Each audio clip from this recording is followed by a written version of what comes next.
بسم اللہ الرحمن الرحیم۔ شروع اللہ کے نام سے جو بڑا مہربان اور نہایت رحم کرنے والا ہے۔ آج میں آپ کو دجال کا فتنہ اور ظہور کے بارے میں بتاؤں گی۔ دجال کا فتنہ امت مسلمہ کے لیے سب سے عظیم فتنہ قرار دیا گیا ہے۔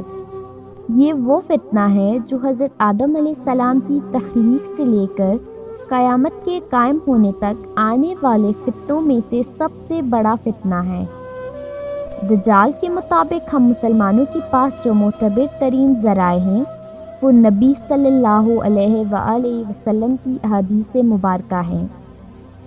حدیث کی کتابوں میں صحابہ کرام رضوان علیہ اجمعین سے دجال کی مخصوص سواری کے مطابق روایت کی گئی ہے، جس کا مجموعہ یہ ہے کہ دجال ایک چمکدار گدھے پر سوار ہو کر نکلے گا، جس کے دونوں کانوں کا درمیانی فاصلہ 40 ہاتھوں کے برابر ہوگا۔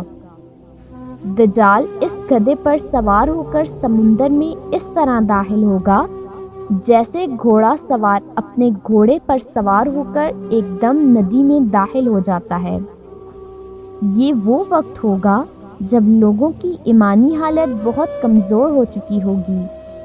دجال دنیا میں 40 دن گھومے پھرے گا اور ان 40 دنوں میں ایک دن ایک سال کے برابر ہوگا اور ایک دن ایک مہینے کے برابر، جبکہ ایک دن ایک ہفتے کے برابر ہوگا، جبکہ بقیہ ایام معمول کے مطابق ہوں گے۔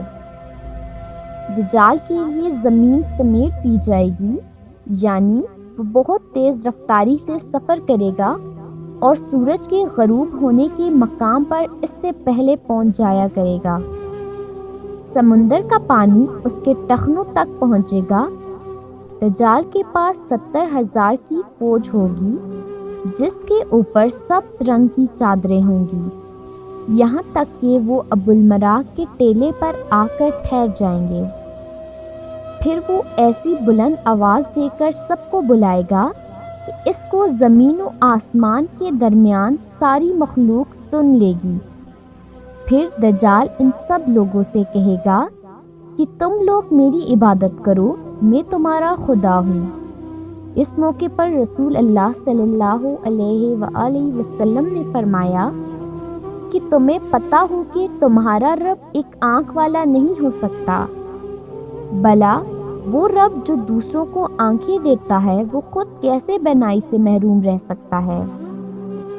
اس بدبخت دجال کے ماتھے پر کافر لکھا ہوگا، جسے صرف مومن ہی پڑھ سکے گا اور وہ اسے پہچان لے گا۔ دجال اپنے گدھے پر سوار ہو کر ساری زمین پر گھومے گا۔ زمین کا کوئی حصہ، چاہے وہ پہاڑی ہو، میدانی ہو یا صحرائی، کوئی علاقہ ایسا نہیں بچے گا جہاں وہ نہیں جا پائے گا، سوائے مکہ مکرمہ اور مدینہ منورہ کے، کیونکہ اللہ تعالیٰ ان دونوں جگہوں کی حفاظت کچھ فرشتوں کے ذریعے فرمائے گا۔ دجال جب وہاں داخل ہونے کی کوشش کرے گا تو فرشتے اس کا رخ موڑ دیں گے۔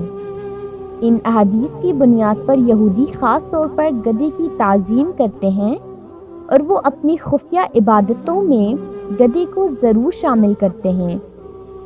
بعض لوگوں کا یہ دعویٰ ہے کہ عبادت کے دن خفیہ طور پر یہودی ایک گدھے کو اٹھا کر بیت المقدس میں لے جاتے ہیں، جہاں مختلف رسم و رواج کے مطابق اس گدھے کو سجایا جاتا ہے۔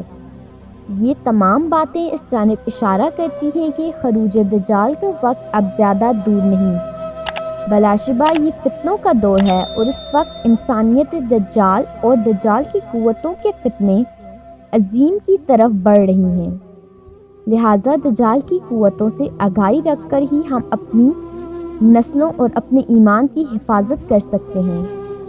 اللہ پاک ہمیں اور ہماری آنے والی سب نسلوں کو دجال کے فتنے سے محفوظ رکھے، آمین۔